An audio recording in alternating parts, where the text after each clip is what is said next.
بسم الله الرحمن الرحيم رب اشرح لي صدري ويسر لي أمري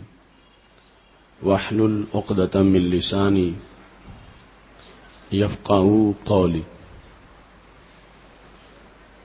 الحمد لله وحده والصلاة والسلام على من لا نبي بعده وعلى آله وأصحابه الذين أوفوا عهده.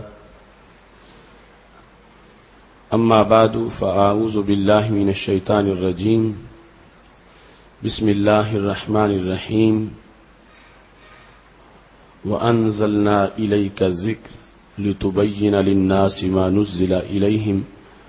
ولعلهم يتفكرون. صدق الله العظيم وصدق رسوله النبي الكريم الأمين. إن الله وملائكته يصلون على النبي يا أيها الذين آمنوا صلوا عليه وسلموا تسليما. الصلاة والسلام عليك يا سيدي يا رسول الله وعلى آلك وأصحابك يا حبيب الله. مولاي صل وسلم دائما أبدا على حبيبك خير الخلق كلهم منزه عن شريك في محاسنه فجوهر الحسن فيه غير منقاسم. يا أكرم الخلق مالي من ألوذ به سواك عند حلول الحادث العممي. ربي صل وسلم دائما أبدا على حبيبك خير الخلق كلهم. اللہ تبارک و تعالی جل جلالہ وعم نوالہ وتم برہانہ وعظم شانہ وجل ذکرہ وعز اسمہ کی حمد و ثنا اور حضور پر نور شافع یوم النشور دستگیر جہاں غم گسار زماں سید سربراں حامی بے قسم قائد المرسلین خاتم النبیین احمد مجتبی جناب محمد مصطفیٰ صلی اللہ علیہ وآلہ وصحابہ وبارک وسلم کے دربار گوہر بار میں ہدیہ درود و سلام عرض کرنے کے بعد وارثان منبر و محراب ارباب فکر و دانش نہایت ہی معزز و محتشم سامعین حضرات، رب ذوالجلال کے فضل اور توفیق سے ادارہ صراط مستقیم پاکستان کے زیر اہتمام 16ویں سالانہ فہم دین کورس کے موقع پر آج سوال و جواب کی اس نشست کا اہتمام کیا جا رہا ہے۔ میری دعا ہے خالق کائنات جل جلالہ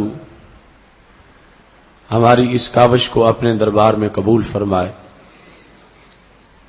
اور خالق کائنات جل جلالہ نزول قرآن مجید کے اس مہینے میں ہمارے لیے علوم قرآن و سنت کو آسان فرمائے۔ خالق کائنات جل جلالہ نے قرآن مجید برہان رشید میں ارشاد فرمایا ہے وَأَنزَلْنَا إِلَيْكَ ذِكْرَ، اور نازل کیا ہم نے محبوب صلی اللہ علیہ وسلم آپ کی طرف ذکر کو، یعنی قرآن مجید کو، لِتُبَيِّنَ لِلنَّاسِ مَا نُزِّلَ إِلَيْهِمْ، تاکہ آپ لوگوں کے لیے بیان فرمائیں کہ کیا چیز ان کی طرف نازل کی گئی ہے، وَلَعَلَّهُمْ يَتَفَكَّرُونَ، تاکہ لوگ قرآن مجید برہان رشید میں غور و فکر کریں۔ قرآن مجید برہان رشید کی بہترین تشریح رسول اللہ صلی اللہ علیہ وسلم کی سنت ہے اور قرآن و سنت کی جامع تعبیر مضامین قرآن اور مفاہیم قرآن کو جس میں احکام کے لحاظ سے واضح کیا گیا اسے فقہ سے تعبیر کیا جاتا ہے۔ قرآن مجید برہان رشید کی تعلیمات کو سمجھنے سمجھانے کا سلسلہ صفہ سے لے کر آج تک بدستور قائم ہے، اور سوال کو نصف علم کہا گیا ہے۔ اتنا بڑا مرتبہ ہے اس شخص کا کہ جو معقول سوال کرتا ہے، کیونکہ وہ اچھے جواب کا ذریعہ بنتا ہے اور اس کا سوال دوسرے لوگوں کی کئی الجھنوں کے حل کا باعث بن جاتا ہے۔ بلکہ سید عالم نور مجسم شفیع معظم صلی اللہ علیہ وسلم نے اس موقع پر جب حضرت جبریل علیہ السلام نبی اکرم صلی اللہ علیہ وسلم کے دربار میں پہنچے اور گھٹنوں کے ساتھ گھٹنے لگا کے بیٹھ گئے اور سوالات کر کے جوابات لے کے فارغ ہو کے چلے گئے، تو نبی اکرم صلی اللہ علیہ وسلم نے صحابہ کرام علیہم رضوان سے پوچھا، جانتے ہو یہ کون تھے؟ تو صحابہ کرام علیہم رضوان نے کہا اللہ و رسول عالم۔ تو ہمارے آقا صلی اللہ علیہ وسلم نے فرمایا ذاک جبریل اتاکم یعلمکم دینکم، یہ جبریل تھے تمہیں تمہارا دین سکھانے آئے تھے۔ حالانکہ جواب تو رسول اللہ صلی اللہ علیہ وسلم نے ارشاد فرمائے، جبریل علیہ الصلوۃ والسلام نے سوالات کیے تھے اور ان کے سوالات اوروں کے لیے وضاحت کا سبب بن گئے، تو رسول اللہ صلی اللہ علیہ وسلم نے دین سکھانے کی نسبت حضرت جبریل علیہ السلام کی طرف کی کہ ان کے سوالات دینی تعلیمات کے اظہار کا سبب بنے ہیں۔ اس بنیاد پر اچھا سوال اس کو شریعت مطہرہ میں بہت بڑا مقام و مرتبہ عطا کیا گیا کہ جس کی وجہ سے علوم کے اور احکام کے کئی شعبہ جات کا اظہار ہوتا ہے۔ ہمارے پاس بہت سے سوالات پہنچے ہیں، آج کی یہ نشست مسلسل ان کے مختصر جوابات پر مشتمل ہوگی تاکہ زیادہ سے زیادہ سوالات کے جوابات دیے جا سکیں۔ پہلے نمبر پر یہ سوال ہے کہ کسی مدرسہ کے لیے کیا زکوٰۃ فطرانہ یا صدقہ دینا جائز ہے یا نہیں؟ مدرسہ کے لیے زکوٰۃ فطرانہ یا صدقہ دیا جا سکتا ہے، لیکن اس کے استعمال کے لیے تملیک شرط ہے کہ کسی فقیر کو وہ سب کچھ دیا جائے جو واقعی مستحق ہے اور وہ اپنی طرف سے اس مدرسہ کو دے دے۔ اب اس کو مدرسہ کی ہر مد میں خرچ کیا جا سکتا ہے، تعمیر بھی ہو سکتی ہے، بل بھی ادا ہو سکتے ہیں، تنخواہیں دی جا سکتی ہیں، طالب علم کے لیے لنگر کا اہتمام ہو سکتا ہے، لیکن براہ راست تملیک کے بغیر اگر استعمال کرنا ہے تو صرف نادار بچوں کا جو علیحدہ کھانا پکایا جا رہا ہو یا ویسے ان کو خرچ کے لیے دینے ہوں تو پھر وہ پیسے ان نادار بچوں کو دیے جا سکتے ہیں۔ پوچھا گیا ہے کیا اسلام میں قوالی سننا جائز ہے؟ تو اس سلسلہ میں یہ ہے کہ موجودہ صورتحال میں جس قدر میوزک سے ماحول دہک رہا ہے، قرآن و سنت کی روح سے قوالی سے مکمل اجتناب کرنا چاہیے۔ اس کی تفصیلات کو مجدد دین و ملت حضرت امام احمد رضا خان فاضل بریلوی رحمۃ اللہ علیہ نے فتاوی رضویہ میں تفصیل سے ذکر کیا ہے، اور بالخصوص آپ نے اولیاء چشت کے حوالہ جات سے اس کو ذکر کیا کہ ان کے نزدیک مزامیر یعنی آلات لہو اور ساز کا استعمال کسی طرح بھی وہ جائز نہیں سمجھتے، تو اس بنیاد پر اس میں احتیاط اور اجتناب جو ہے اس کو پیش نظر رکھنا چاہیے۔ پوچھا گیا ہے کہ میت کا کم از کم یا زیادہ سے زیادہ کفن شریعت میں کیا ہے؟ تو اس سلسلہ میں عورت اور مرد کے احکام مختلف ہیں۔ مرد کے لیے 3 کپڑے کفن کے ہیں، جبکہ 2 میں بھی کفایت ہو جاتی ہے۔ 3 کپڑوں میں ایک ہے ازار یعنی تہبند، اور قمیص اور اس کے ساتھ لفافہ، یعنی اس میں سے کوئی کپڑا بھی سلا ہوا نہیں ہوگا۔ قمیص سے مراد وہ ہے کہ جس کے درمیان میں سوراخ کر کے وہ انسان کو پہنا دیا جاتا ہے، نیچے بچھا کر اوپر جس وقت جسم رکھا جاتا ہے تو پچھلی طرف سے فولڈ کر کے سر جو ہے وہ نکال کے اوپر اس کو دے دیا جاتا ہے، اور لفافہ جو کہ بڑا کپڑا جو ان دونوں کپڑوں کے اوپر میت کو پہنایا جاتا ہے۔ یہ 3 کپڑے اس کے لیے ہیں اور 2 میں کفایت ہو جاتی ہے، یعنی اگر صرف ازار تہبند اور لفافہ ہو اور قمیص نہ بھی ہو تو پھر بھی گزارا ہو جائے گا۔ جبکہ عورت کے لیے 5 کپڑے ہیں، اس کے زیادہ سطر اور ان شرعی طور پر اس کا جو ادب و احترام ہے اس کے پیش نظر 5 کپڑوں میں اس کو کفن دیا جائے گا، جبکہ 3 میں بھی مجبوری کی حالت میں کفایت ہو جائے گی۔ اس سلسلہ میں قمیص ہے،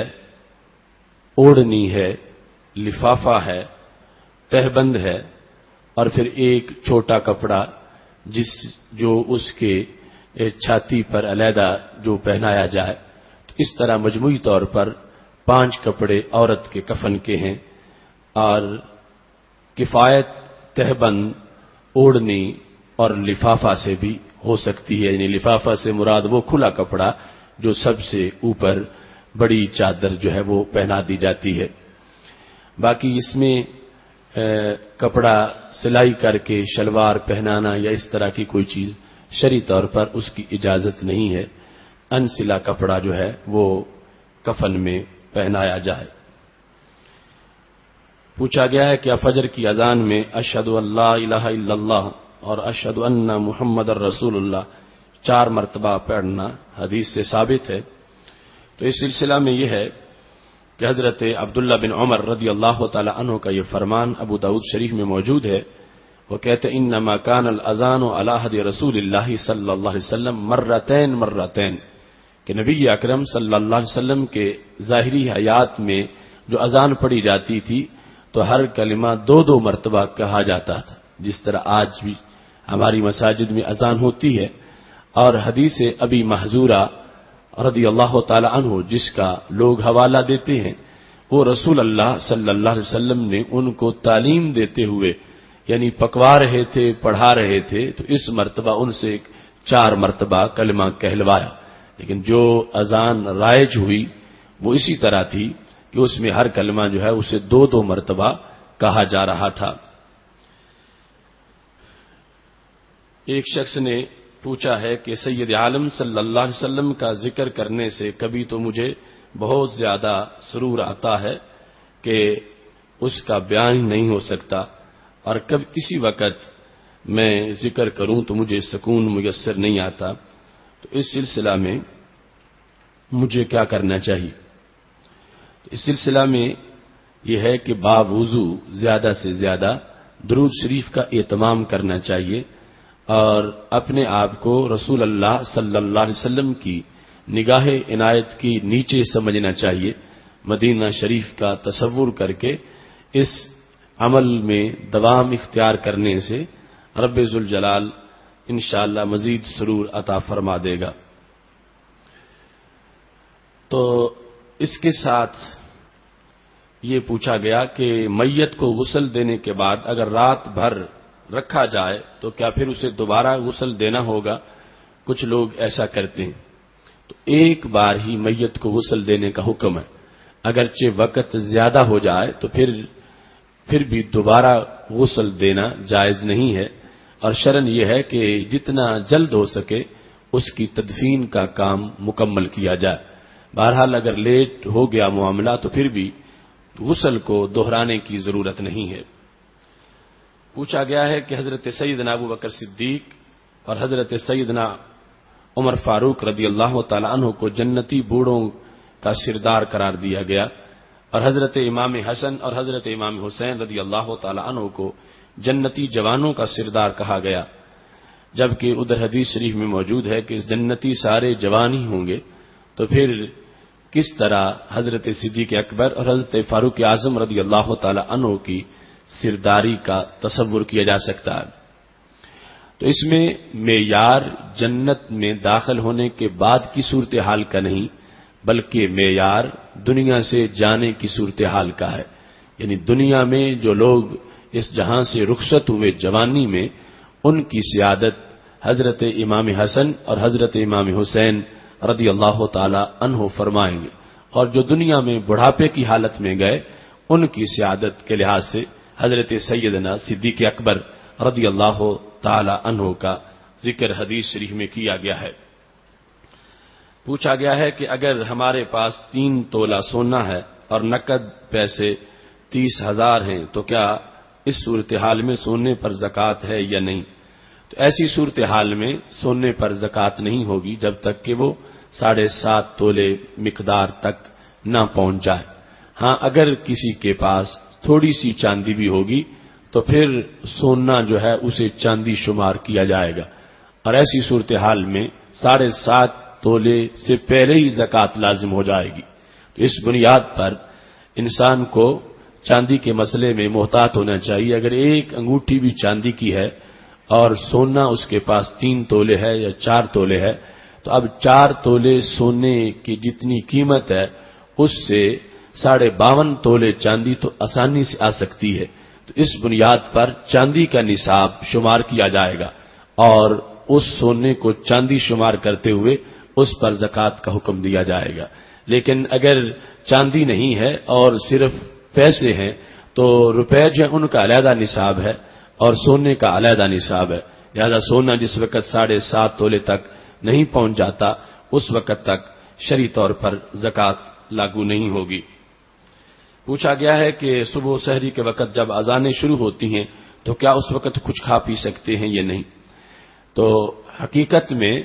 معیار جو ہے وہ محلے کی مسجد کی اذان نہیں ہے، بلکہ معیار طلوع صبح صادق ہے۔ طلوع صبح صادق کے بعد اگر کسی نے ایک لقمہ بھی کھا لیا تو اس کا روزہ نہیں ہو سکے گا۔ تو اس واسطے احتیاطاً طلوع صبح صادق سے پہلے ہی کھانے پینے سے مکمل اجتناب کرنا چاہیے۔ محلے کی مسجد پتہ نہیں کہ ان کا یعنی شیڈول کیا ہے، اور اس میں وہ مؤذن ہو سکتا ہے لیٹ ہو چکا ہو، یا اگر لیٹ نہیں بھی ہوا تو اذان تب صحیح ہوگی جب فجر کا وقت شروع ہو چکا ہوگا۔ اس سے پہلے پڑھی گئی اذان معتبر نہیں ہے، چونکہ وہ وقت سے پہلے ہو جائے گی۔ اس واسطے اذان کے لیے یہ ہے کہ جب فجر کا وقت شروع ہو جائے تو پھر پڑھی جائے، جبکہ روزہ تو فجر کا وقت طلوع صبح صادق سے پہلے ہی روزہ رکھنے کا وقت ختم ہو چکا ہے۔ تو اس بنیاد پر محلے کی مسجد کی اذان کو معیار مت بنایا جائے، کیونکہ وہ اذان پڑھی جا رہی ہے وقت کے شروع ہو جانے کے بعد، اور جب یقینی طور پر وقت شروع ہو جائے تو پھر اذان پڑھی جائے گی۔ یہ اذان کی بہتری کے لیے ہے کہ اذان صحیح ہو۔ تو اس بنیاد پر طلوع صبح صادق کے 1-2 منٹ بعد اذان پڑھی جائے گی، جبکہ اس وقت روزہ رکھنے کا ٹائم پہلے ہی ختم ہو چکا ہوگا۔ اس بنیاد پر آدمی اپنے جیسے دیگر امور کو دیکھتا ہے تو روزے جیسی اہم عبادت کے پیش نظر وہ روزانہ جو اخبار میں ٹائم چھپتا ہے یا ویسے کیلنڈر چھپے ہوئے اپنے شہر کے مطابق، وہ خود اپنے ٹائم کو ذہن میں رکھے کہ کب تک میرے لیے کھانا جائز ہے، کہیں ایسا نہ ہو کہ سارا دن بھوک بھی کاٹے اور اس کا روزہ ہی نہ ہو کہ اس نے طلوع صبح صادق کے بعد کچھ کھا پی لیا ہوگا تو پھر ہرگز اس کا روزہ منعقد نہیں ہوگا۔ اس بنیاد پر کسی پر اعتماد کیے بغیر انسان کو خود اس ٹائم کے مطابق جو ہر طرف پرنٹ ملتا ہے، اور اس میں بھی وہ کہ جس میں پورا احتیاط کو پیش نظر رکھا گیا ہو، اس کے پیش نظر وہ 1-2 منٹ کھانے پینے سے پہلے ہی، یعنی طلوع صبح صادق سے 1-2 منٹ پہلے ہی وہ کوشش کرے تاکہ اس کا روزہ کسی طرح بھی حالت شک میں نہ ہو، اور احتیاط کے ساتھ کامل طریقے سے اس کا روزہ مکمل ہو سکے۔ یہ پوچھا گیا ہے کہ ہمیں بتایا جائے کہ ہر صدی کے مجدد ہوتے ہیں اور اس صدی کے مجدد کون ہیں؟ یقیناً ہر صدی کے اندر رب ذوالجلال ایک انسان کو مجدد کے منصب پہ فائز کرتا ہے جو دین میں تجدید کرتا ہے۔ تجدید کا یہ مطلب نہیں ہوتا کہ دین نیا بنا کے پیش کرتا ہے یا نیا گھڑتا ہے، وہ پرانے دین کو ہی پیش کرتا ہے اور اس پر مرور زمانہ کی وجہ سے جو پردے پڑ چکے ہوتے ہیں ان پردوں کو پیچھے ہٹا دیتا ہے۔ یعنی مجدد کا کام اصلی دین جو رسول اللہ صلی اللہ علیہ وسلم نے پیش فرمایا اسی پرانے دین کو پیش کرنا ہے، یہ ہے تجدید، نہ کہ اپنی طرف سے خرافات گھڑ کے وہ دین میں شامل کر کے اور اسے کہا جائے کہ تجدید کی جا رہی ہے، تو ایسا تجدید کا عمل نہیں ہوگا۔ اس سلسلہ میں جو مجدد کی شرائط ہیں ان کے پیش نظر انسان جو ہے وہ سمجھ سکتا ہے کہ صورتحال کیا ہے۔ ہمارے اس عہد میں بہت سے لوگ امیدوار ہیں مجدد بننے کے، اور کئی لوگوں نے اپنی چاکنگ کروا رکھی ہے، اپنے کارکنوں سے یہ وظیفہ اپنے بارے میں جاری کرا رکھا ہے، لیکن اگر ان کے کرتوت اور ان کی تحریک اور ان کے کام دیکھے جائیں تو ہرگز اس میں تجدید نام کی کوئی چیز نہیں۔ اس واسطے یہ ضروری نہیں ہے کہ کسی کے اوپر کہ وہ ضرور وقت کے مجدد کو جانے، وقت کا مجدد کسی کے طرف سے تعارف کا محتاج نہیں، اس کے کام کا پتہ اللہ کی طرف سے خود ہی چل جاتا ہے۔ تو اس واسطے ہم اپنی طرف سے کسی کو معین نہیں کر رہے، لیکن ہر شخص اپنے عہد کی جو تحریکات ہیں اور شخصیات ہیں، ان کی جو دینی امور اور کام ہیں، ان کے لحاظ سے وہ اپنے اس موقف تک پہنچ سکتا ہے۔ اس واسطے کہ نہ تو یہ ہے کہ جس شخص نے زمانے میں تقریریں زیادہ کی ہوں وہ مجدد ہونے کا اہل ہے، اور نہ یہ ہے کہ جس نے کتابیں زیادہ لکھی ہوں وہ مجدد ہونے کا اہل ہے، اور نہ یہ ہے کہ جس نے مرید زیادہ کیے ہوں وہ زمانے کا مجدد ہے۔ ہم ماضی کے مجدد دیکھتے ہیں تو اب دیکھو مجدد الفسانی رحمۃ اللہ علیہ مثال کے طور پر، تو ان کی کیا ہزاروں تصانیف ہیں؟ نہیں، مخصوص محدود تصانیف ہیں، مگر ان کا کردار بتاتا ہے کہ اللہ نے ان کو صدی کا ہی نہیں 1000 سال کا مجدد بنایا ہے۔ تو اس واسطے اگر ایک شخص جو ہے اس کا کردار ایسا ہے کہ وہ بہروپیہ سا ہے اور یہود و حنود کا چمچہ بنا ہوا ہے اور اس طرح کی اس کی باتیں حرکات ہیں، وہ 10,000 کتابیں بھی لکھ لے تو اس سے اس تصانیف کو تجدید کی دلیل نہیں بنایا جا سکتا۔ تجدید کے عہدے پر فائز ہونے والے مجددین کی لسٹ میں ہمارے سامنے ان لوگوں کے کردار ہیں جن کردار سے پتہ چلتا ہے کہ رب ذوالجلال نے ان کو ایک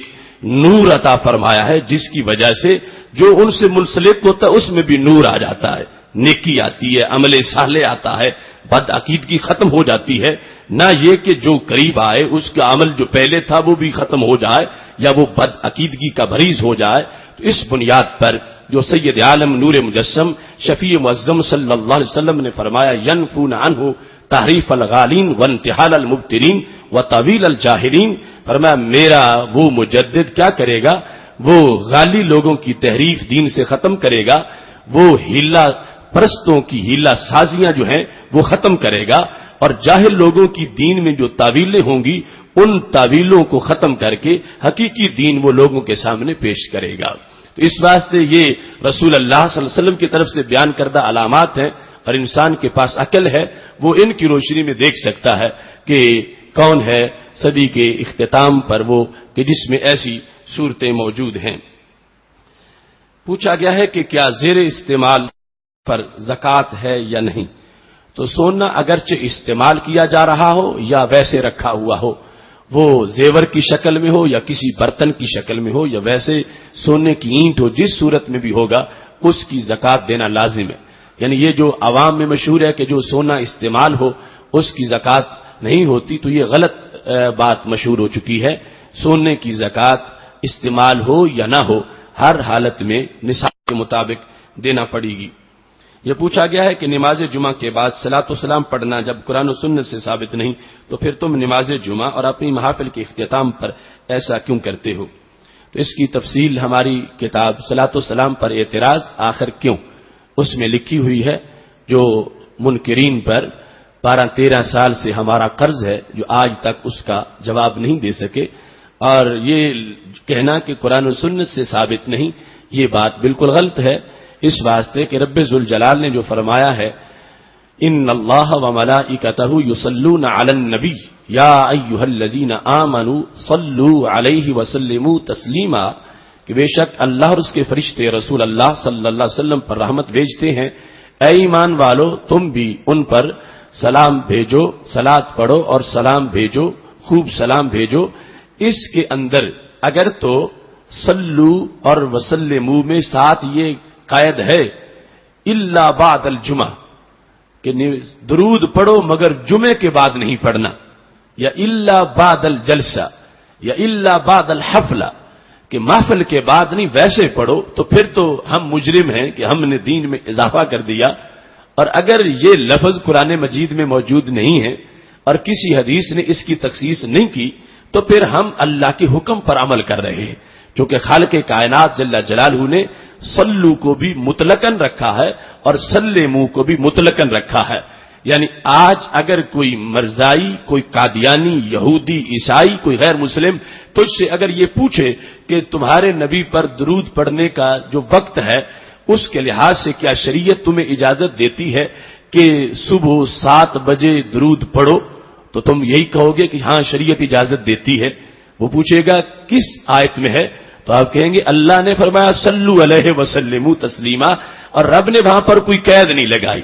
اللہ نے مطلقاً فرمایا ہے۔ تو جس طرح اس آیت کریمہ سے 1 بجے ثابت ہے پڑھنا، ایسے ہی 7 بجے بھی ثابت ہے، ہر منٹ میں ثابت ہے، ہر سیکنڈ میں ثابت ہے۔ تو اس بنیاد پر جو قرآن مجید کا اسلوب ہے، جس طرح کہ اب تم سے کوئی پوچھے کہ اس وقت سبحان اللہ کہنا جائز ہے یا ناجائز ہے، اب گھڑی دیکھ کر آپ اس کو یہ بتا سکتے ہیں کہ اس وقت سبحان اللہ پڑھنا جائز ہے، لیکن وہ دلیل مانگے تو اس کے لیے آپ آیت ڈھونڈیں کہ جس میں یہ لکھا ہو فی الساعۃ السادسۃ 6 بجے، تو آپ کو ایسی آیت نہیں ملے گی۔ فی الساعۃ السابعۃ 7 بجے ایسی آیت نہیں ملے گی، لیکن خالق کائنات جل جلالہ کا یہ فرمانا سبح باسم ربک العظیم، تسبیح کرو اپنے رب کے نام کی، اس میں 7 بجے بھی آ گیا ہے، 8 بجے بھی آ گیا ہے، 9 بجے بھی، 10 بجے بھی، ہر لمحہ ہر سیکنڈ کا جو ہے وہ اس سے ثابت ہو گیا ہے۔ تو جس طرح ہر وقت بسم اللہ، سبحان اللہ، اللہ اکبر کا جواز انہی آیات سے ہے جن میں اللہ نے مطلقاً حکم فرمایا ہے، اور ہر منٹ یا ہر سیکنڈ یا ہر گھنٹے کی علیحدہ آیت نازل نہیں کی گئی۔ اس طرح ہی اگر دل میں فطور نہ ہو، نیت خراب نہ ہو اور بغض نبی نہ ہو تو پھر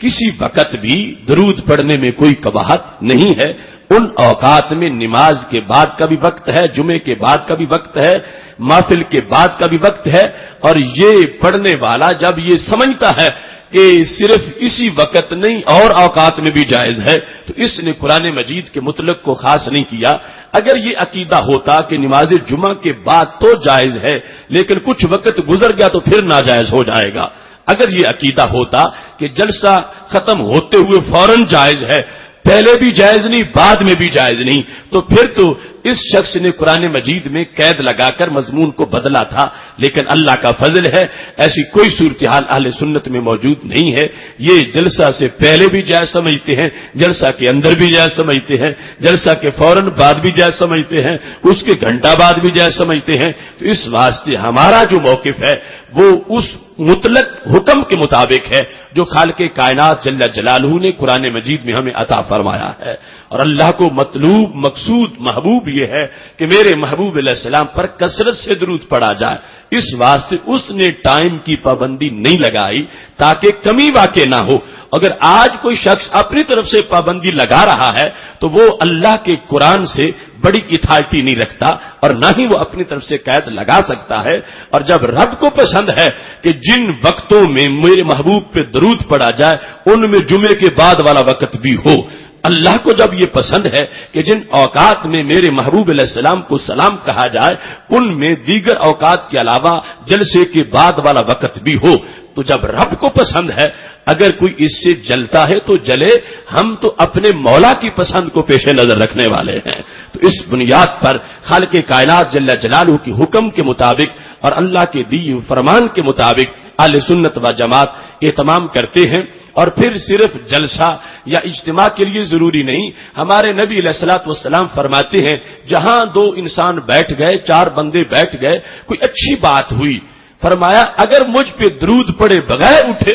تو ان کی محفل ایسے ہے جیسے مردار سے اٹھ کے جا رہے ہیں۔ اگر چاہیں کہ ان کی محفل خوشبو سے بھر جائے تو پھر وہ مجھ پہ درود ضرور پڑے، ورنہ الا قاموا انتن من جیفا، اور اگر درود نہ پڑا گیا تو ایسے ہے مردار سے بھی زیادہ بدبو والی محفل سے وہ اٹھ کے جا رہے ہیں۔ تو اس سے پتہ چلتا ہے کہ جلسہ اور نماز تو کیا، ویسے بھی جہاں ہو تو یہ اہتمام کرنا چاہیے کہ محفل میں کم از کم 1-2 مرتبہ زبان پر درود شریف ضرور آ جائے۔ اچھی محفل میں جہاں اچھی بات ہو رہی ہے وہاں سید عالم نور مجسم شفیع معظم صلی اللہ علیہ وسلم نے خود فرما دیا کہ اگر چاہتے ہو کہ تمہارے اس کام میں جہاں اگرچہ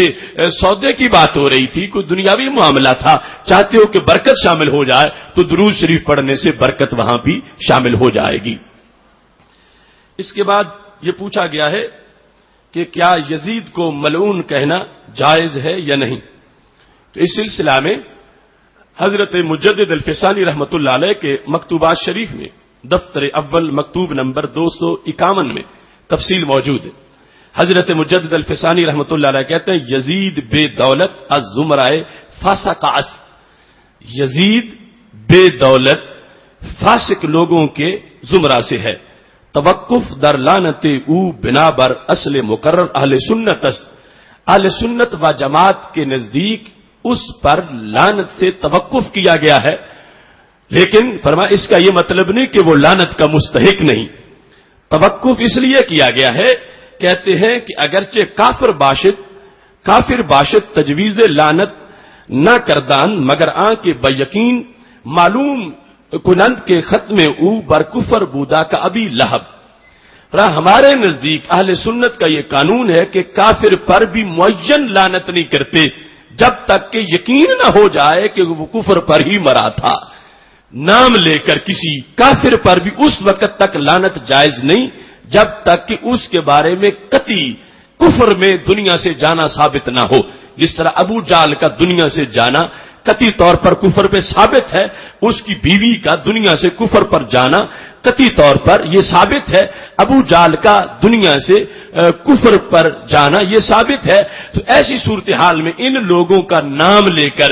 شخصی طور پر لعنت کی جا سکتی ہے۔ اس کے علاوہ لعنت جو ہے وہ وصف کے ساتھ کی جا سکتی ہے کہ جس نے یہ کام کیا اس پہ لعنت، جس طرح جھوٹوں پر بھی لعنت کی گئی ہے لعنت اللہ علی الکاذبین، تو وہ وصف کے ساتھ لعنت ہے، یعنی کسی کا نام لے کر لعنت نہیں کی جا رہی، وصف کے ساتھ کی جا رہی ہے۔ تو وصف کے ساتھ لعنت جو ہے وہ جائز ہے، لیکن نام لے کر شریعت مطہرہ میں اس پر لعنت جائز ہے کہ جس کے بارے میں نص قطعی سے یہ ثابت ہوا کہ یہ اس حالت میں دنیا سے جا رہا ہے۔ تو حضرت مجدد الفسانی رحمۃ اللہ علیہ کہتے ہیں ہمارے نزدیک اس سلسلہ میں یعنی لعنت نام لے کر ناجائز ہے، مگر اس کا یہ مطلب نہیں کہ وہ لعنت کا مستحق نہیں۔ فرمانے لگی اس کے کرتوت ایسے ہیں، اس کے کام ایسے ہیں کہ وہ واقعی مستحق کے لعنت ضرور ہے، مگر اپنی طرف سے اس کا نام لے کر لعنت کے لحاظ سے جو شریعت میں اصول ہے اس اصول کو پیش نظر رکھا جائے گا، چونکہ بڑا جو برائی کا درجہ وہ کفر ہے، اور کافر پر بھی اس وقت تک لعنت شخصی طور پر جائز نہیں ہے جب تک اس کا خاتمہ کفر پر بالیقین معلوم نہ ہو جائے۔ تو اس بنیاد پر حضرت مجدد الفسانی رحمۃ اللہ علیہ کی یہ وضاحت بڑی جامع وضاحت ہے کہ اس میں احتیاط بھی ہے اور عقیدے کا بیان بھی ہے، یعنی یزید کے بارے میں جو شخص کسی لحاظ سے نرم رویہ رکھتا ہے اور نرم گوشہ رکھتا ہے، اہل سنت کے نزدیک اس شخص کا عقیدہ درست نہیں ہے، کیونکہ یزید نے جو ظلم کیے اور جو ستم ڈھائے اور اس نے شریعت مطہرہ کی جو خلاف ورزی کی، اس بنیاد پر اس کے لحاظ سے دل میں مکمل طور پر یہ یقین سے بات ہونی چاہیے کہ وہ شخص مستحق لعنت ہے، اور اس کے ساتھ جو شریعت کا تقاضا یزید سے ہٹ کے اس سے پہلے بھی دین میں جو موجود ہے اس کے پیش نظر معین طور پر لعنت اس کے لیے کی جائے گی جس کے اختتام کے لحاظ سے بالیقین کفر پر اس کے خاتمے کا پتہ ہو، ورنہ اس کے علاوہ وصف کے ساتھ لعنت کی جا سکتی ہے کہ جس نے فلاں کام کیا، جس پر شرن جس لحاظ سے لعنت جائز ہے اس کام کا نام لے کر، وصف کا اس نام لے کر اس شخص پر لعنت کی جا سکتی ہے. جس طرح مثال کے طور پر جھوٹوں پر اللہ کی لعنت ہے، لعنت اللہ علی الکاذبین، تو اب یہ وصف کے لحاظ سے جائز ہے. تو اس بنیاد پر آپ کہہ سکتے ہیں کہ جس نے اہل بیت اطہار رضوان اللہ علیہم اجمعین پہ ظلم ڈھایا، جس نے شریعت مطہرہ کو پامال کیا، جس نے رسول اللہ صلی اللہ علیہ وسلم کے دین متین کو معاذ اللہ اس مٹانے کے لیے کوشش کی، ان الفاظ کے ساتھ آپ وصفی طور پر آگے لعنت کا لفظ بول سکتے ہیں. لیکن جس وقت معین کسی شخص کے لیے کرنا ہے تو اس کے لیے شریعت کا وہ تقاضا پورا کرنا ضروری ہے کہ جس سے معلوم ہو کہ واقعی وہ بالیقین اس دنیا سے حالت کفر میں رخصت ہوا تھا. حضرت داتا گنج بخش اجمیری رحمت اللہ علیہ نے اس سلسلہ کشف المحجوب میں یزید کا ذکر کرتے ہوئے اس کا کہا اخزاہ اللہ اسے رسوا کرے، اور ساتھ فوراً کہا دون ابی ہے، نہ کہ اس کے باپ کو. یعنی حضرت سیدنا امیر معاویہ رضی اللہ تعالی عنہ کا جو تقدس ہے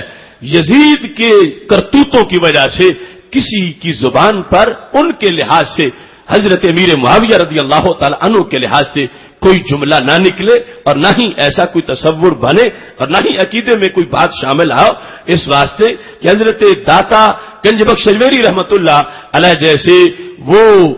اولیاء کے جو سید الطائفہ ہیں انہوں نے ایمان کے لیے اس چیز کو لازم سمجھا. یزید کی جہاں مذمت ضروری ہے وہاں حضرت سیدنا امیر معاویہ رضی اللہ تعالی عنہ کا جو شرف صحبت ہے اس کو ماننا بھی لازم ہے.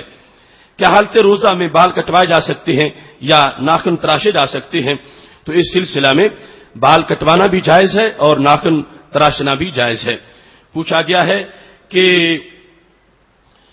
سنت نماز میں تیسری اور چوتھی رکعت میں سورہ فاتحہ کے علاوہ اگر کوئی اور سورت پڑھی جائے یا نہ پڑھی جائے تو جو ہوتی ہے نماز سنت اس کی ہر رکعت جو ہے اس کا حکم وہی ہے جو فرائض کی پہلی 2 رکعتوں کا حکم ہے. تو اس میں ہر رکعت میں فاتحہ کے ساتھ سورت ملانا واجب ہے. اگر کوئی نہیں ملائے گا تو اس پر بھول کے نہیں ملاتا تو سجدہ سہو کرنا لازم ہو جائے گا، اور جان بوجھ کے کرتا ہے تو پھر نماز فاسد ہو جائے گی. اس واسطے ہر رکعت سنت کی جو ہے اس میں فاتحہ کے ساتھ سورہ کا ملانا لازم ہے. پوچھا گیا ہے تصوف کا مطلب کیا ہے؟ کیا علامات ہیں جن سے پتہ چلتا ہے کہ یہ انسان تصوف کی حیثیت رکھتا ہے؟ تصوف کا مطلب یہ ہے کہ انسان کی طبیعت شریعت کے اس قدر تابع ہو جائے کہ اس کو شریعت پر عمل کرنے میں کوئی تکلف محسوس نہ ہو. یعنی اس حد تک شریعت کو اپنے اوپر حکمران مانے کہ شریعت کے تمام احکام کے لیے اس کا مزاج اتنا تعمیر ہو چکا ہو کہ جس طرح انسان سانس لیتا ہے اور اس میں اسے کوئی تکلف نہیں کرنا پڑتا، وہ دوسری طرف مصروف ہونے کے ساتھ ساتھ سانس لینے والا کام بھی کرتا رہتا ہے. تو صوفی وہ ہے کہ جو اس حد تک شریعت میں ڈوب چکا ہے اور شریعت اس حد تک اس کے اندر جذب ہو چکی ہے کہ اس کے ہر کام میں شریعت مطہرہ پر عمل اس کے لیے آسان ہے اور اسے کوئی تکلف نہیں کرنا پڑتا. اور اگر کوئی علامات دیکھتا ہے تو اس لحاظ سے وہ انسان کہ جس میں قرآن و سنت میں جو ایک کامل انسان کا نصاب بیان کیا گیا ہے، جو شخص اس پر پورا اتر رہا ہے تو اس شخص کو آپ صوفی تسلیم کر سکتے ہیں. کیونکہ تصوف نفس کی خلاف ورزی کی اس تحریک کا نام ہے کہ جس کی وجہ سے انسان ہر وقت اللہ کے دربار میں مطیع اور فرما بردار رہے. تصوف رنگ برنگے کپڑے پہننے کا نام نہیں، تصوف کڑے اور گجرے پہننے کا نام نہیں، تصوف بھنگ گھوٹ کر پینے کا نام نہیں، تصوف جو ہے وہ لاہو لاب اور خرافات کا نام نہیں، تصوف شریعت پر پابندی کا نام ہے، اور تصوف عاجزی اور انکساری کا نام ہے. تصوف قرآن و سنت کے احکام کی خوشبو کا نام ہے کہ جو انسان کی زندگی کے ہر شعبے سے آ رہی ہو. یہی وہ تصوف ہے جس کا سبق حضرت سیدنا غوث اعظم رحمہ اللہ تعالی نے اپنی کتابوں میں دیا، اور یہی وہ تصوف ہے کہ جو تمام صوفیاء کی مستند تصانیف میں جس کا ذکر کیا گیا ہے. اسلام میں عورتوں کو کتنا پردہ کرنا چاہیے؟ کیا چہرہ، ہاتھ اور پاؤں اس میں شامل ہیں؟ تو چہرہ یقیناً پردے میں داخل ہے، اور صرف چند شرعی عذر وہاں پر جس وقت بیماری کی وجہ سے یا قاضی کے سامنے گواہی دینے کے لحاظ سے اس ضرورت ہے تو وہاں پر یہ چہرہ جو ہے اس سے پردہ ہٹایا جائے گا، ورنہ گھر سے باہر یعنی جہاں پر غیر محرم لوگ موجود ہیں اور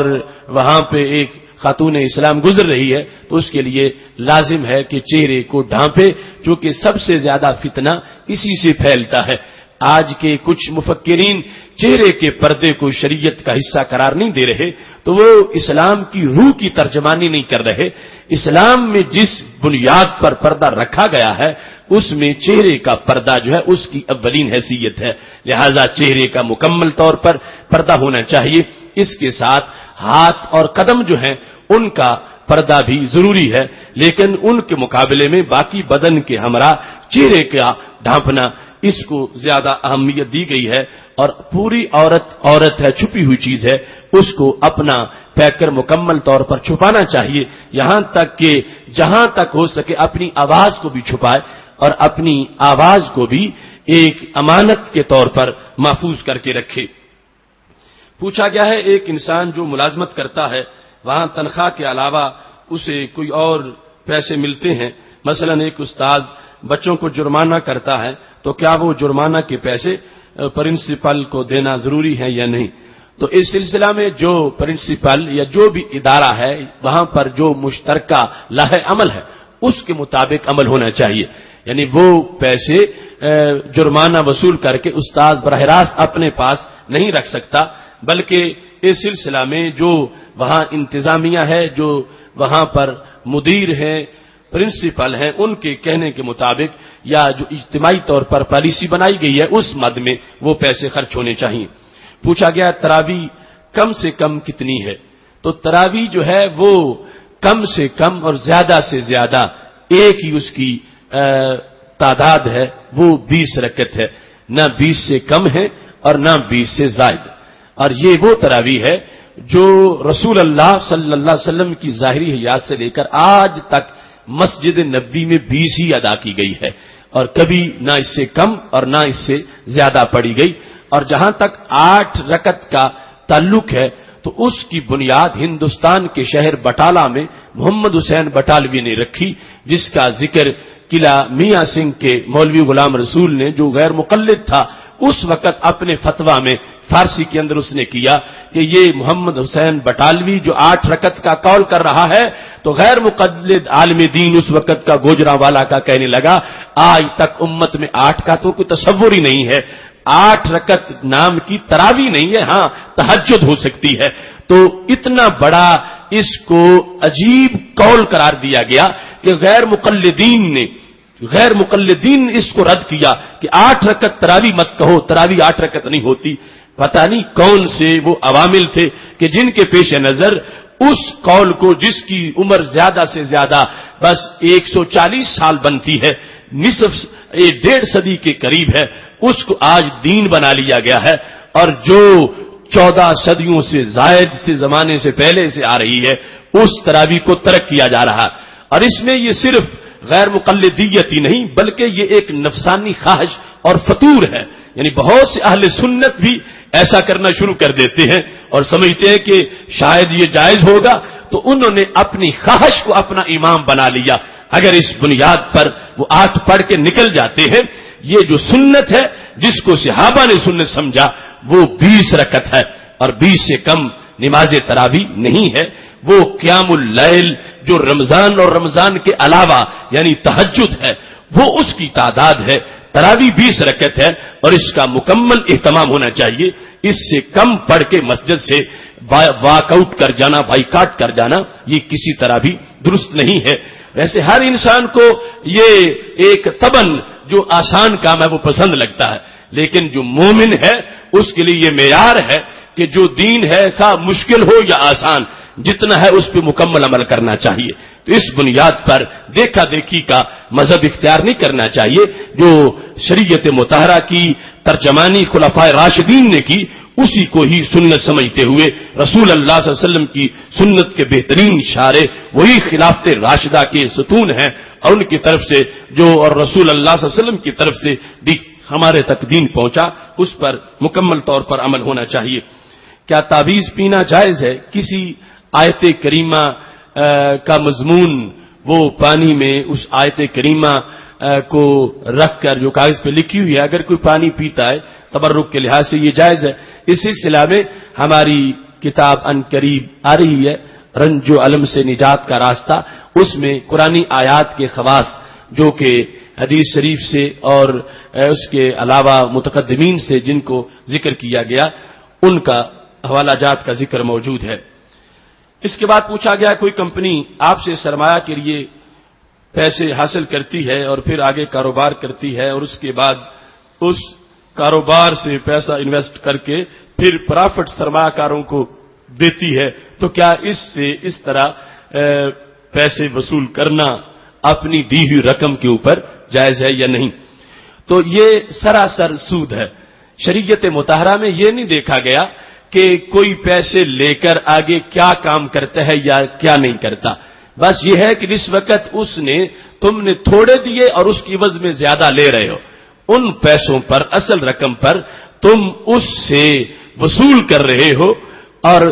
اس صورتحال میں کوئی تمہاری آپس میں مداربت کو مشارکت کوئی اس طرح کا کوئی شرعی اس میں عمل موجود نہیں ہے، تو یہ اور باقی سود سب برابر ہے، یعنی اس میں کسی طرح کا کوئی فرق نہیں ہے۔ اگر ایک بینک پیسے لے کے رکھ دے اور سود دیتا رہے اور دوسرا پیسہ لے کے کاروبار کرے اور منافع سے سود دے، یہ دونوں باتیں برابر ہیں، ان میں شرعی لحاظ سے کوئی فرق نہیں ہے اور دونوں ہی ناجائز ہیں۔ پوچھا گیا ہے لبیک یا رسول اللہ صلی اللہ علیہ وسلم کہنا کیسا ہے؟ لبیک یا رسول اللہ صلی اللہ علیہ وسلم مومن کے دل کی آواز ہے۔ سید عالم نور مجسم شفیع معظم صلی اللہ علیہ وسلم کے دربار میں اپنی محبتوں کو پیش کرنے کے لیے یا سرکار کی نگاہ عنایت کے حصول کے لیے ایسا کہتا ہے، تو اس میں وہ یقیناً جائز ہے، جس طرح کہ حضرت بلال بن حارث رضی اللہ تعالیٰ عنہ رسول اللہ صلی اللہ علیہ وسلم کی قبر پر نور پر کھڑے تھے وصال کے بعد اور کہہ رہے تھے یا رسول اللہ صلی اللہ علیہ وسلم استسقِ لأمتک فإنہم ہلکوا، اللہ کے نبی بارش کے لیے بندوبست کیجئے، اللہ سے درخواست کیجئے وہ بارش نازل کرے۔ اب یا رسول اللہ صلی اللہ علیہ وسلم کہہ کر وہ اپنی درخواست پیش کر رہے تھے، اور یہ ابن کثیر نے البدایہ میں لکھا کہ اس کی سند بالکل جید ہے۔ اور پھر دوسرے مقام پر امام بخاری رحمۃ اللہ علیہ نے اپنی کتاب الادب المفرد میں یہ لکھا، حضرت عبداللہ بن عمر رضی اللہ تعالی عنہ جب ان کے پاؤں کے پٹھے کھینچے گئے تو قال له رجل اذكر حب الناس الیک، تو کسی نے کہا انہیں یاد کرو جو سب سے بڑے محبوب ہیں، تو انہوں نے کہا یا محمدہ، رسول اللہ صلی اللہ علیہ وسلم کا جب ذکر کیا تو اس کو ذکر کی بنیاد پر فوراً ان کا پاؤں درست ہو گیا۔ تو اس بنیاد پہ اختصار سے عرض کر رہا ہوں، باقی تفصیلاً دلائل پہلے گزر چکے ہیں۔ یہ پوچھا گیا ہے کہ کی رقم ملنے پر یا جو مل جائے یا بعد میں جس نے ملنا ہے کیا اس پر زکوٰۃ دینی پڑے گی یا نہیں؟ تو اس سلسلہ میں یہ قانون ذہن میں رکھیے کہ جو قرض بھی انسان نے کسی سے لینا ہے، خواہ وہ کمیٹی کی شکل میں پہلے دے چکا ہے پیسے پھر واپس لینے ہیں یا دیگر، ان سب کی زکوٰۃ دینی ہے بشرطے کہ اس پہ سال گزر چکا ہو۔ تو اس واسطے جو کمیٹی وصول ہوئی سال کے شروع میں یہ صاحب نصاب تھا اور سال کے آخر میں بھی صاحب نصاب ہے، یعنی 52.5 تولے چاندی کی قیمت کے برابر پیسے اس کے سال کے شروع میں بھی تھے آخر میں بھی ہیں۔ اب آخر جو دن معین کر رکھا ہے اس دن سے پہلے کمیٹی نکل آئی ہے تو ساری کمیٹی کی زکوٰۃ دینی پڑے گی، اور اگر پہلے صاحب نصاب نہیں تھا اب کمیٹی آئی ہے پھر صاحب نصاب بنا ہے، اب اس پہ سال گزرنے کے بعد جتنے پیسے موجود ہوں گے ان کے لحاظ سے اگر وہ صاحب نصاب ہوگا تو پھر اس کو زکات دینا پڑے گی۔ صاحب نصاب کے لحاظ سے ہر زمانے میں ہر سال علیحدہ علیحدہ معاملہ ہوتا ہے۔ معیار 52.5 تولے چاندی ہے، اس کی قیمت چونکہ بدل جاتی ہے، اب تقریباً وہ 18-19 ہزار کے قریب پیسے بن رہے ہیں، تو اس معیار کے لحاظ سے وہ دیکھ لے اور صورتحال کو سامنے رکھتے ہوئے اپنی زکات ادا کرے۔ یہ پوچھا گیا ہے کہ دکان پہ اکثر رش ہوتا ہے اور میرے والد صاحب خود بھی جماعت کے ساتھ نماز ادا نہیں کرتے اور میں بھی احتراماً خاموش رہتا ہوں، تو کیا کرنا چاہیے؟ تو یقیناً آزمائش یہی ہے کہ جس وقت گاہک زیادہ ہوں اور اللہ کے گھر کی طرف سے بلاوا آ جائے تو بندہ اپنی دکان بند کر کے اللہ کے گھر میں پہنچ جائے اور اپنی گاہک پر رب کے دربار کی حاضری کو ترجیح دے۔ تو یہ باپ اور بیٹے دونوں کو اس چیز کا اہتمام کرنا چاہیے۔ غیر مقلدین کہتے ہیں کہ ختم ناجائز ہے، خصوصاً جب آدمی فوت ہو جاتا ہے، کیونکہ اس ختم کا جو مال کھایا جاتا ہے وہ حرام ہے۔ تو ختم سے مراد جو ہے وہ ہے قرآن مجید برہان رشید کی تلاوت، اور اس میں نیت یہ ہے کہ کسی کو اس کا ثواب پہنچ جائے اور کھانا بابرکت ہو جائے۔ تو اس سلسلہ میں شرعی طور پر کوئی قباحت موجود نہیں ہے، بلکہ جس کھانے پر قرآن پڑھا گیا وہ عام کھانے سے زیادہ برکت والا ہو گیا ہے، اور کھانے پر دعا کی کوئی ممانت نہیں ہے۔ جب تبوک کی طرف قافلہ جا رہا تھا، صحیح مسلم شریف میں موجود ہے کتاب الایمان کے اندر، نبی اکرم صلی اللہ علیہ وسلم نے کھانے کے پورے ڈھیر پر دعا مانگی، اور یقیناً اس کی جو برکتیں ہیں عام لوگوں کی دعا سے برکتیں اس دعا کی زیادہ تھیں، لوگوں کی بوریاں بھر گئیں، اور جو مسئلہ پیدا ہو رہا تھا قلت اور قحط کا وہ مسئلہ ختم ہو گیا۔ تو اس بنیاد پر یہ اس طرح ختم شریف اور دعائے مغفرت، ایصال ثواب، تلاوت قرآن مجید، اس میں کسی طرح بھی کوئی قباحت نہیں ہے۔ ہاں ایسی صورتحال کے جہاں کوئی آدمی فوت ہو گیا ہے اور پیچھے بچے ابھی نابالغ ہیں، تو اب ان کا اپنے مال سے وہ ایسا کوئی کسی کھانے کا اہتمام عام لوگوں کے لیے نہ کریں، اور جس وقت اس متوفا کے لیے اور لوگ اہتمام کر رہے ہیں یا اس کے بچے بالغ ہیں جو اپنے کاروبار رکھتے ہیں یا اپنے پیسے سے اس کھانے کا اہتمام کر رہے ہیں، تو اس طرح اس میں کسی طرح کی کوئی قباحت نہیں ہے۔ کیا خواتین کو سجدہ مردوں کی طرح کرنا چاہیے؟ تو اس میں خواتین کا طریقہ مردوں سے علیحدہ ہے۔ خواتین کے لیے ہر وہ حیت ہے جس میں ان کا سطر زیادہ ہو اور جسم جو ہے وہ سمٹا ہوا ہو، اور ان کے جو عورت ہونے کا لحاظ ہے اس صورتحال کو پیش نظر رکھا گیا ہو۔ اس سلسلہ میں رسول اللہ صلی اللہ علیہ وسلم کا فرمان، آپ نے جس وقت کچھ لوگوں کو مردوں کی طرح کچھ عورتوں کو مردوں کی طرح سجدہ کرتے دیکھا تو فرمایا تم اپنا طریقہ علیحدہ اختیار کرو، اپنے بدن کا گوشت اپنے بدن کو سمیٹ کے تم سجدہ کرو۔ تو اس بنیاد پر مرد جو ہے وہ حالت سجدہ میں یوں ہے کہ نیچے سے بکری کا بچہ گزرنا چاہے تو گزر سکے، کہ اس کا پیٹ رانوں سے جدا ہو، لیکن عورتوں کے لیے حکم نبی علیہ الصلوۃ والسلام نے یہ دیا کہ وہ اپنے پیٹ کو اپنے رانوں کے ساتھ لگا کے زمین اور پیٹ کے درمیان خلا رکھے بغیر وہ لپٹ اور سمٹ کے سجدہ کرے۔ رسول اللہ صلی اللہ علیہ وسلم نے عورت کے لیے یہ حکم فرمایا ہے، جس میں وہ قدم دونوں سائڈ پہ نکال لے اور اس انداز میں زمین کے ساتھ بالکل لگ کے وہ سجدہ کرے۔ یہ پوچھا گیا ہے کہ میں نے سنا کہ جو سجدہ کرتا ہے کہ اس کا سر اللہ رب العزت کے قدموں میں ہوتا ہے، اس طرح کی کوئی حدیث شریف نہیں ہے۔ ہاں یہ ہے کہ حدیث شریف میں بیان کیا گیا کانما خاض فی رحمت اللہ، کہ جس وقت ایک انسان نماز کے لیے کھڑا ہوا تو تکبیر تحریمہ کہنے کے ساتھ اس کی حالت یہ تھی کہ گٹھڑیاں گناہوں کی کندھوں پہ تھیں، لیکن جب رکوع میں گیا تو گٹھڑیاں گر گئیں، اور جب سجدے میں گیا تو اس نے رب کی رحمت کے سمندر میں غوطہ لگا لیا۔ اس طرح سجدہ حالت قرب ہے۔ یہ پوچھا گیا ہے کہ میں نے اپنے بیٹے کا نام محمد سبحان شاکر رکھا ہے، کچھ لوگ اس پہ اعتراض کرتے ہیں،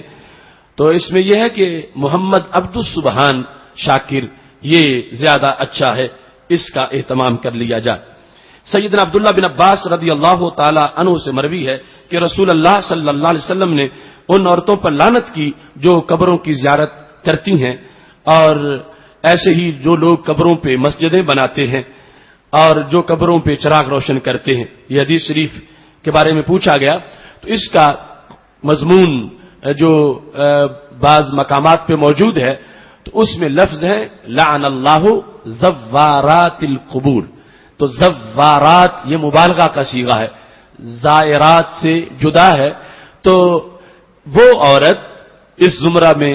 بالیقین آئے گی کہ جو بے پردہ قبر کی زیارت کرتی ہے یا وہ مزار شرعی مسافت سے باہر ہے اور وہ محرم کے بغیر چلی جاتی ہے، یعنی 57.5 میل یا وہ 96 کلومیٹر اتنا دور ہے اور وہ محرم کے بغیر جاتی ہے. یہ ہے قریب لیکن رستہ خطرناک ہے اور وہ بے پردہ چلی جاتی ہے یا وہاں جا کر مرد عورت اکٹھے یعنی غیر محرم مردوں کے ساتھ جا کے بیٹھ جاتی ہے بے پردہ. یہ ساری صورتیں اس کی قباحت والی صورتیں ہیں کہ جن میں جائز نہیں ہے. اور پھر بطور خاص زوارات ان کو کہا جاتا ہے جو مزاروں پہ جا کے ملنگنیاں بن جائیں اور وہاں ڈیرے لگا لیں. تو شریعت مطہرہ میں عورت کے لیے یہ جائز نہیں ہے کہ وہ کہیں جا کر ایسا رہنا شروع کر دے اور بے پردگی کو اختیار کر لے. یہاں تک کہ نفس زیارت قبور ہے محدود مخصوص اور مشروط طریقے سے. تو حضرت سیدہ عائشہ صدیقہ رضی اللہ تعالی عنہا سے ثابت ہے آپ مدینہ شریف سے چل کے مکہ شریف میں اپنے بھائی کی قبر کی زیارت کے لیے گئیں اور بتایا کہ میں اپنے بھائی کی قبر کی زیارت کے لیے جا رہی ہوں یا زیارت کر کے آئی ہوں. حضرت سیدہ فاطمہ الزہرا رضی اللہ تعالی عنہا اکثر سیدنا امیر حمزہ رضی اللہ تعالی عنہ کی قبر کی زیارت کے لیے جاتی تھیں. تو اس طرح یہ نفس جواز ہے مگر مشروط اور مخصوص محدود طریقے پر جس کا اہتمام کرتے ہوئے اس زیارت کا عمل کیا جا سکتا ہے. قبر پر مسجد بنانے کا مطلب یہ ہے قبروں کو سجدہ کرنا. یہ نہیں ہے کہ قبر کے ساتھ جو مسجد ہے اس کا یہ ذکر کیا جا رہا ہے. یعنی مزارات کے ساتھ جو مسجدیں بنی ہوئی ہوتی ہیں وہ علیحدہ جگہ ہے اور جس وقت سامنے قبر نہ ہو تو کسی مقام پر بھی نماز پڑھنا جائز ہے، سجدہ کرنا جائز ہے. ہاں یہی بیان کیا گیا کہ خود قبروں کو جائز سجدہ نہیں بنانا جائز اور وہاں سجدہ نہیں کرنا چاہیے جہاں سامنے قبر نظر آ رہی ہے. درمیان میں دیوار ہو اگرچہ چھوٹی ہو پھر سجدہ کرنا جائز ہوگا. ایسے ہی چراغ کے لحاظ سے اگر کسی شخص کا یہ عقیدہ ہے کہ میں چراغ روشن کروں گا تو اندر میت کو اس کا فائدہ پہنچے گا تو اس چراغ کی شرعن حیثیت نہیں ہے. اور اگر چراغ اس لیے روشن کرتا ہے کہ رات گزرنے والوں کو پتہ چل جائے کہ قبر کس سائڈ پہ ہے اور ان کے لیے نشاندہی آسان ہو جائے یا اس لیے کہ جو آئے اس کے لیے قرآن پڑھنے میں سہولت ہو جائے یا روشنی کی وجہ سے قبر کے پاس آنے کے بعد اس کے لیے آسانی ہو، اس بنیاد پر چراغ روشن کرنے میں کوئی حرج نہیں ہے. پوچھا گیا قسطوں سے جو سامان دیا جاتا اس کی حیثیت کیا ہے. تو قسطوں کا جو معاملہ ہے اس میں کچھ صورتیں ایسی ہو سکتی ہیں کہ جن میں شرعن جواز بنتا ہے اگرچہ اخلاقی طور پر کسی کی ایسی صورتحال کہ جس میں وہ مشکل میں ہے تو اس سے کوئی فائدہ نہیں اٹھانا چاہیے. لیکن شرعی اور فقہی نقطہ نظر سے کہ ایک چیز جو ہے جو آج اس کا ریٹ تھوڑا ہے اور ادھار زیادہ ریٹ پر بیچی جا رہی ہے اس کا شرعی جواز ہے. مگر آج جو صورتیں ہیں ان کی وجہ سے تقریباً تمام کاروبار قسطوں والے جو ہیں ان کی صورتحال مخدوش ہے. ہر وہ کاروبار کہ جس میں قسطوں کے اندر یہ شک رکھی گئی ہے کہ وہ چیز جو بیچی جا رہی ہے اس پر مالکانہ حقوق تب مکمل ملیں گے مشتری کو جب ساری قسطیں ادا ہو جائیں گی. تو ایسا کاروبار ناجائز ہے کیونکہ جب ایسی صورتحال اختیار کی گئی تو بے ہوتی وہ ہے کہ بے ہوتے ہی فوراً اس پر مشتری کا ملک آ جاتا ہے اور ملک اور مالکانہ حقوق کو روکنا یہ بے کے منافی چیز ہے. یہ شرط لگا لینا معاہدے میں اس کی وجہ سے وہ معاہدہ ناجائز ہو جاتا ہے. اور پھر ایسی شکیں کہ جن کی بنیاد پر یہ کہا جائے کہ اگر اتنی مدت میں تم یہ پیسے نہ دے سکو گے تو جتنی قسطیں دی ہوئی ہیں وہ کل عدم شمار ہو جائیں گی، اس کی بنیاد پر بھی معاہدہ غیر شرعی بن جاتا ہے. یا ایسی صورتحال کہ جس میں وہ ادا نہ کر سکے تو پھر اس سے چیز واپس حاصل کر لی جائے اور اسے کسی طرح چیز کا حقدار نہ قرار دیا جائے. یا ایسی صورتحال کہ جس میں کہا جائے کہ پھر مزید پیسے قسطوں کے ان میں اضافہ کر دیا جائے گا، جو پہلے ریٹ طے ہوا تھا اس سے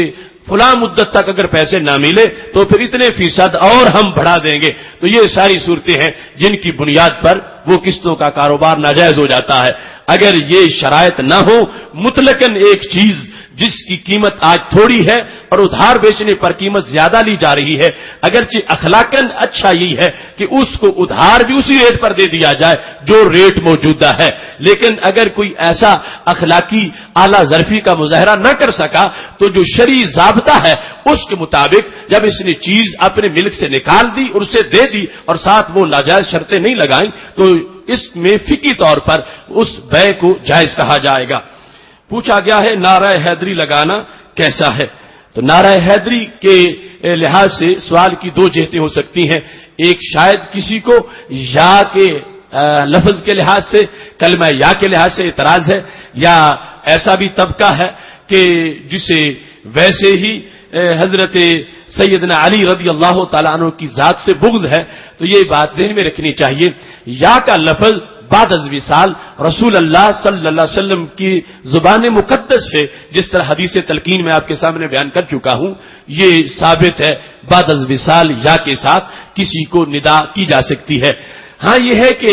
حضرت سیدنا علی المرتضی رضی اللہ تعالی عنہ خلیفہ چہارم ہیں، اور جس وقت حق چار یار کا نعرہ لگا دیا جاتا ہے تو اس ضمن میں حضرت سیدنا علی رضی اللہ تعالی عنہ کا بھی ان چاروں کے ساتھ ذکر آ جاتا ہے. پھر بھی اگر کوئی علیحدہ لگانا چاہے تو پھر بھی لگا سکتا ہے، لیکن حضرت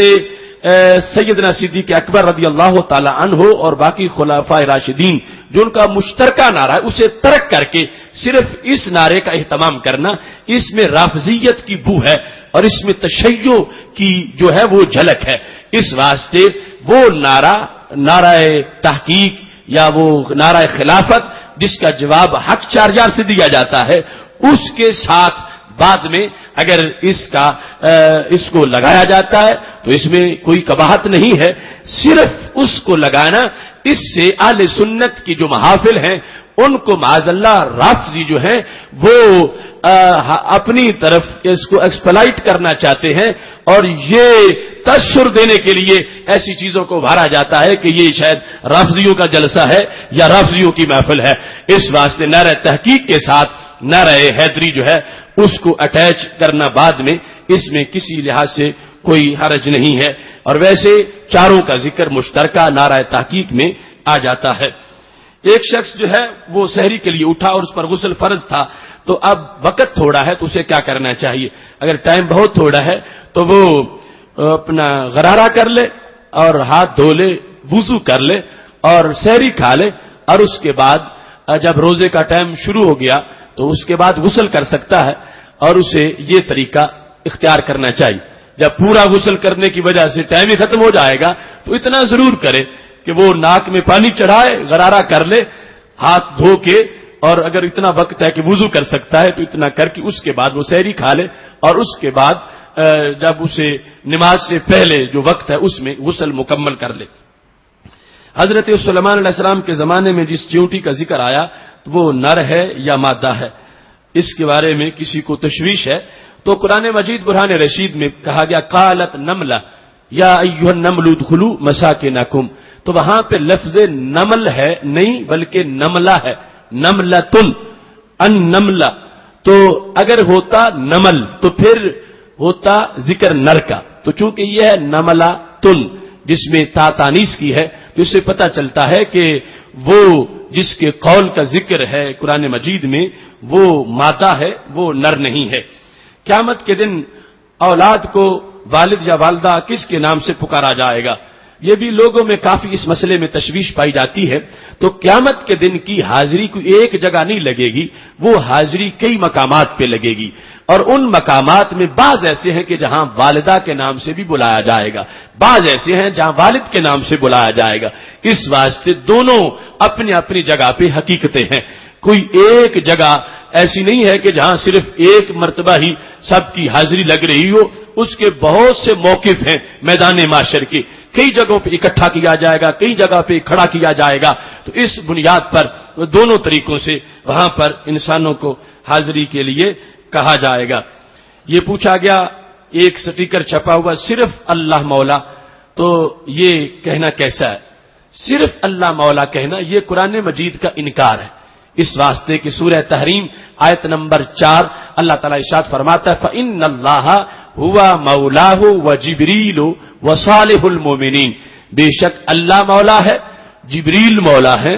اور نیک مومن بھی مولا ہے۔ تو خالق کائنات جل جلالہ نے یعنی یہ خود جب قرآن مجید میں کہا تو مطلقاً یہ کہنا کہ صرف اللہ مولا، تو اس آیت کا انکار ہے جس میں مولا جبریل علیہ السلام کو بھی کہا گیا ہے اور مولا صالح المومنین کو بھی کہا گیا ہے۔ پوچھا گیا ہے کہ عقائد سے متعلق کن کتابوں کا مطالعہ کرنا چاہیے، تو اس سلسلہ میں بہار شریعت اردو میں اس کا جو پہلا حصہ ہے عقائد سے متعلق، اردو پڑھنے والے احباب وہ پڑھیں، اور اس کے ساتھ ایک کتاب ہے توضیح العقائد، اردو کے اندر وہ رکن الدین کا عقائد کا ایک حصہ اس کو حاصل کرنا چاہیے، اور ساتھ جو ہے حضرت علامہ مولانا جلال الدین امجدی صاحب کی انوار الحدیث، ان کتابوں کا مطالعہ کرنا چاہیے۔ جو علم ہر مسلمان پر حاصل کرنا فرض ہے وہ کون سا علم ہے؟ ہر مسلمان پر جو علم حاصل کرنا فرض ہے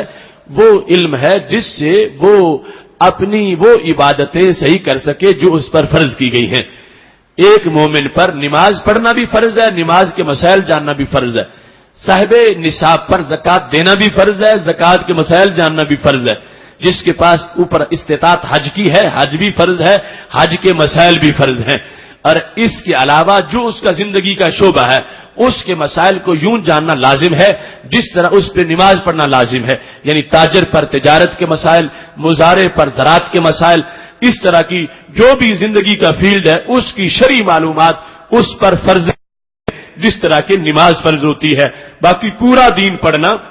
یہ فرض کفایہ ہے۔ اگر 70 مربع میل کے اندر ایک شخص بھی متبحر عالم دین بن گیا تو سب کا فرض ادا ہو جائے گا، اگر ایک بھی نہ بنا تو سب اتنے ہی گناہگار ہوں گے جتنا کہ وہ روزانہ کی نماز ترک کرنے کی وجہ سے گناہگار ہو رہے ہیں۔ تو جو ہر ایک پہ لازم ہے وہ اس کے دین کے لحاظ سے جو اہم شعبہ جات ہیں ان کا علم ہے۔ اگر کسی نے جھوٹی قسم کھا لی ہے تو اس کا کفارہ بتا دیں، اور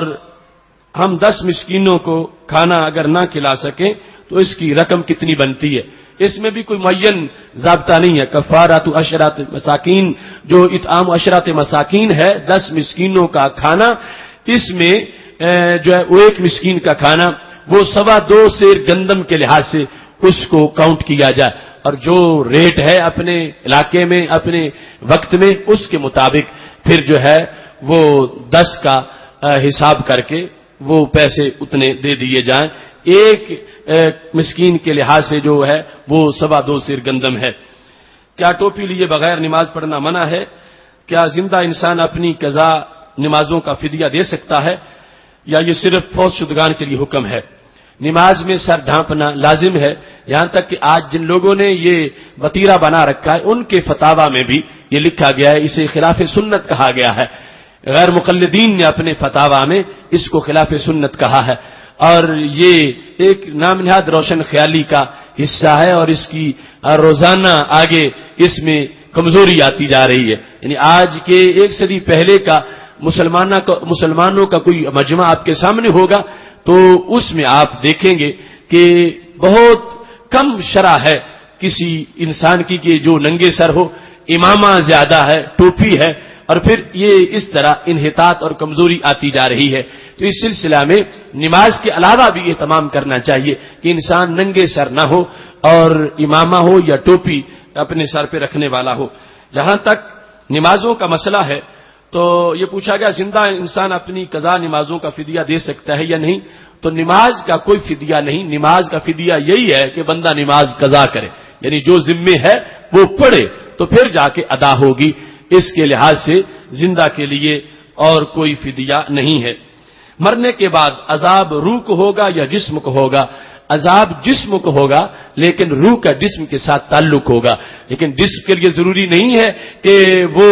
ضروری ایسی حالت میں ہی ہو جیسے دنیا میں ہے، وہ عذاب کے لحاظ سے اور ثواب کے لحاظ سے اس کی کئی صورتیں ہو سکتی ہیں، یہاں تک کہ اس کی جو حالت بھی ہے جس کیفیت میں بھی ہے اللہ کی قدرت ہے کہ روح کا تعلق ان ذرات کے ساتھ ہوگا اور اس انسان کو عذاب کا ادراک ہوگا. تو یہ جسم اور روح دونوں کے لحاظ سے ہے، چونکہ جرم صرف روح کا نہیں اور جرم صرف جسم کا نہیں، جرم دونوں کا مشترکہ ہے. جس طرح قیامت کے دن جب روح اللہ کے دربار میں کہے گی میرا کوئی جرم نہیں، اے اللہ مجھے جہنم کیوں بھیجتا ہے، اور جسم کہے گا میرا بھی کوئی جرم نہیں، مجھے تو کیوں بھیجتا ہے، کیونکہ جب روح نہ ہوتی مجھ میں تو میں کچھ کر ہی نہیں سکتا تھا، اور روح کہے گی جسم نہ ہوتا تو میں بھی کچھ نہیں کر سکتی تھی. تو اللہ فرمائے گا تم بتاؤ مجھے کہ ایک شخص لنگڑا ہے اور دوسرا نابینا ہے، ان دونوں نے مل کر اتحاد کر کے پھل توڑا ہے. جو نابینا ہے اس نے لنگڑے کو اپنے کندھوں پہ بٹھا لیا ہے. اب لنگڑا جو ہے جس کا ہاتھ پہلے پھل تک نہیں پہنچ سکتا تھا، اب اس کا ہاتھ پہنچ گیا ہے، اور نابینا کا ہاتھ پہنچ سکتا ہے مگر اسے نظر کچھ نہیں آتا. دونوں نے اتحاد کر کے پھل توڑا. تو بتاؤ جرم کس کا ہے؟ تو روح اور جسم کہیں گے اے اللہ جرم تو دونوں کا ہے. تو خالق کائنات فرمائے گا پھر اپنے فتوے کے مطابق ہی تیار ہو جاؤ. جیسے وہاں صرف لنگڑا مجرم نہیں اور صرف نابینا مجرم نہیں، دونوں کا جرم مساوی ہے، ایسے روح اور جسم دونوں مجرم ہیں کہ دونوں نے مل کے غلطی کی ہے اور گناہ کیا ہے، لہذا دونوں کو عذاب ہوگا. اللہ عذاب سے محفوظ فرمائے. پوچھا گیا ہے کہ زیر استعمال سونے پر زکوٰۃ، اور یہ پہلے اس کا جواب آ چکا ہے. اس کے علاوہ پوچھا گیا ہے کہ حالت روزہ میں منہ زیر ناف کاٹنا یہ کیسا ہے؟ تو اس میں حرج نہیں ہے، کاٹ سکتے ہیں. ایک پڑھا لکھا نوجوان مگر ذرائع آمدن نہیں رکھتا، وہ ادارہ صراط مستقیم کی خدمت کیسے کر سکتا؟ تو آمدن کے علاوہ بھی ادارہ صراط مستقیم کی خدمت کی جا سکتی ہے کہ ادارے کو ٹائم دیا جائے، ادارے کے مقصد کے لیے اپنی صلاحیتیں جو ہیں ان کا تعاون پیش کر دیا جائے. ہر لحاظ سے ادارے کے ساتھ تعاون ہو سکتا ہے کہ آپ میدان تبلیغ میں یا لٹریچر پہنچانے میں جو چھپا ہوا ہے اسے بانٹنے میں، یا جو ہے وہ ڈور ٹو ڈور دعوت پہنچانے میں آپ تعاون کر سکتے ہیں. پوچھا گیا کہ اپنی بلڈنگ بینک کو کرائے پر دینا کیسا ہے؟ تو اپنی بلڈنگ بینک کو جہاں سودی کاروبار ہوتا ہے کرائے پہ دینا ناجائز ہے. پوچھا گیا ہے کہ ایک رشتہ دار وہ اپنے آپ کو اہل قرآن کہتا ہے اور وہ یہ کہتا ہے کہ یہ جو بچوں کے ختنے کیے جاتے ہیں یہ درست نہیں ہے کیونکہ اللہ کی بنائی ہوئی چیز کو تبدیل کیا جاتا ہے، اور ساتھ وہ کہتا ہے کہ نماز بس صرف ایک رکعت ہے، ایک سجدہ ہے، بس سلام ہے، اور کہتا ہے نبی پاک صلی اللہ علیہ وسلم نے تو قرآن پہ عمل کیا. تو یہ حدیث ساتھ کہاں سے آ گئی جو کہ کافی مدت بعد میں جس کو مرتب کیا گیا؟ تو اس سلسلہ میں یہ ضروری ہے سمجھنا کہ جس قرآن کی وہ بات کرتا ہے وہ قرآن کہتا ہے ما آتاکم الرسول فخذوہ وما نہاکم عنہ فانتہوا. اللہ کے نبی جو دیں وہ لے لو اور جس سے روکیں اس سے رک جاؤ. اس واسطے قرآن مجید پر ایمان آ ہی تب سکتا ہے جب نبی علیہ السلام کی سنت کو مانا جائے گا. جب رسول اللہ صلی اللہ علیہ وسلم کی حدیث کو تسلیم نہ کیا جائے تو قرآن کو قرآن مانا ہی نہیں جا سکتا. متعدد چیزیں ایسی ہیں قرآن مجید میں اس کا حکم موجود ہے مگر قرآن مجید میں اس کا طریقہ موجود نہیں ہے، وہ طریقہ حدیث بیان کرتی ہے. بہت سی چیزیں ہیں کہ قرآن مجید میں اس کے نسخ کا ذکر ہے مگر قرآن مجید میں اس کے کرنے کا حکم ہی نہیں ملتا.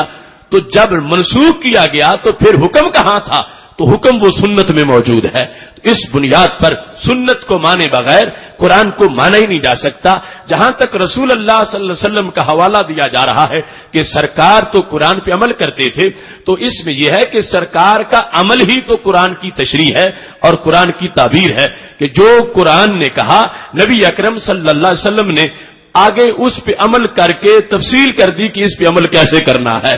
اگر کوئی انسان مرتبہ نبوت میں اپنے آپ کو سمجھتا ہے اور اس بنیاد پر کہتا ہے کہ جب انہوں نے صرف قرآن پہ عمل کیا تو میں بھی ایسا کر رہا ہوں، پھر وہ ویسے ہی مرتد ہو چکا ہے. اور اگر ایسا نہیں ہے تو پھر اسے سوچنا چاہیے کہ اس کی حیثیت رسول اللہ صلی اللہ علیہ وسلم کی حیثیت نہیں ہے. نبی اکرم صلی اللہ علیہ وسلم کا عمل تو خود ایک نصاب زندگی ہے. آپ نے تو قرآن پہ ہی عمل کرنا تھا، آپ اور کس کی سنت پہ عمل کرتے؟ اپنے عہد کے کسی آدمی کی سنت پہ. ہاں ہم آپ کی امتی ہیں، ہمارے اوپر لازم ہے کہ ہم آپ کی کتاب پہ بھی عمل کریں اور آپ کی سنت پہ بھی عمل کریں. باقی اس شخص کا یہ کہنا کہ بس نماز یہ ہے ایک سجدہ، ایک رکعت، ایک سلام، تو اسے پوچھ لے کہ اس کا ذکر قرآن مجید میں کہاں ہے کہ نماز یہ ہے ایک رکعت، ایک سجدہ، ایک سلام، ایسی کسی نماز کا ذکر قرآن مجید میں موجود نہیں ہے. تو اس نے اہل قرآن ہونے کے دعوے کے ساتھ خود ہی اپنے اس دعوے کو جھٹلا دیا ہے کہ جس چیز کو